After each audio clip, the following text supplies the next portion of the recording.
Yo, what is going on, guys? It's been a minute, and Oswald Gaming is back with another video today. I actually recorded this some time ago, but the dungeon has not changed one bit. Hopefully the loot will change, but anyways, you know what dungeon we're talking about. Today we are going to be doing Krubera Vault, and Krubera Vault is currently a tier 2 dungeon and is located right here. Oh wait, you can't see the location? That is because it is in the caves. So basically, the map is messed up, but a few ways you can enter. I'll go back to the surface really quick. A few ways you can enter the cave system to go to Krubera is either going down Ravine, which is the way I would go. MineZ 10th, Bing Bong Boom, hop down, and then just kind of walk there from go to Riftus, Windspire, Aurora, and then, well, you don't need to go to Aurora, but then Krubera. Uh, or you can go from Cyrus, run to Riftus, past Riftus, through Windspire, and then just go that way. Directions are pretty simple. I'll go to the underground map right now. So this is the ravine right here. And ignore the light blue text because those are not correct. So you would enter in ravine if you would like to do that. And then just keep on going, take a left. You can go through Riftus by taking a right, taking another left. You can go through Windspire now by just entering in the instance or going around. And then just keep going south. You don't want to take any, you don't want to go off to the left, you don't want to go off to the right. Just keep going straight and then you'll find it. It's all the way back here. You have to do like one jump over lava to enter the little table area where you can place the button.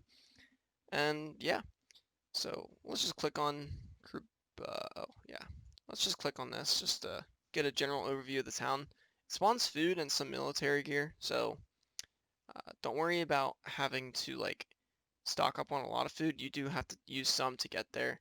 It's not a big deal. No water refills. There's brewing stands, and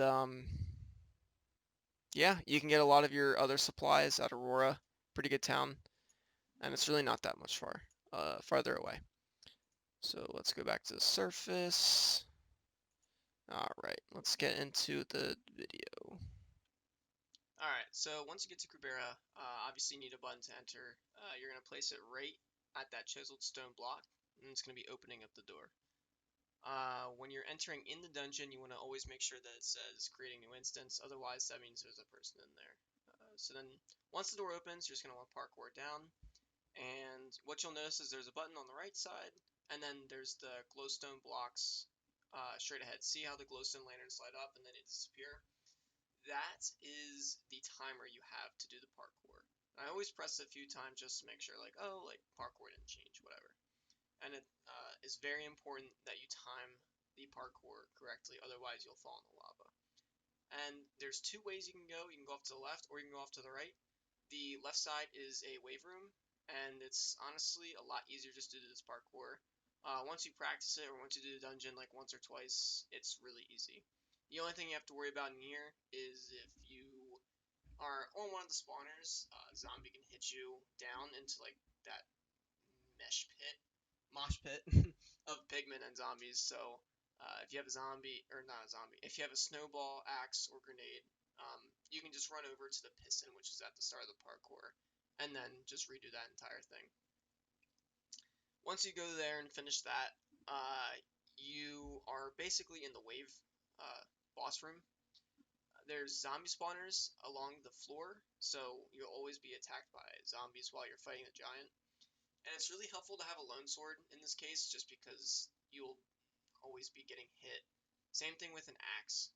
Axes are pretty good in this dungeon, so things you want to have, probably a smite sword, axe, lone sword, snowballs, obviously pots. You'll use a lot of pots. So yeah, you're just kind of fighting this giant, trying not to die. Let me talk about the loot really quick. So once you complete the dungeon, you get a full durability iron helmet that's renamed to binding helmet. And what it used to do was every time you got hit, the player who hit you would give you slowness, or no, they would get slowness whenever they would hit you. And that was like every time you got hit. But now it's a 20% chance that they get slowness, and if they do, your helmet loses 2 durability, and slowness effect is like 4 seconds on them. So it's still good in a like 1v1 scenario, only because slowness now basically just breaks your sprint. So if you're in a fight and you're trying to chase somebody down after like a crit battle, it'll be really easy to catch up to them. That's what the legendary does. The dungeon loot itself, in my opinion, needs to be buffed, only because it requires a button still, and it's very far out of the way, and you can still die very easily in this dungeon. This is probably my like 6th run in a row. So yeah.